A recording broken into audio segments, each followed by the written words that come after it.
হায়দ্রাবাদ में কলকাতার তরকারি দেখো সবাই এই সকালবেলা গিয়ে আনতে হয় কলকাতার তরকারি, তা না হলে আবার পাওয়া যাবে না।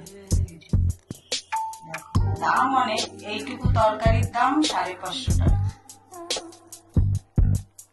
একটা দোকানই শনিবার আর রবিবার পাওয়া যায়, শনিবারটা গেলে ভালো পাওয়া যায় সকালে সকালে।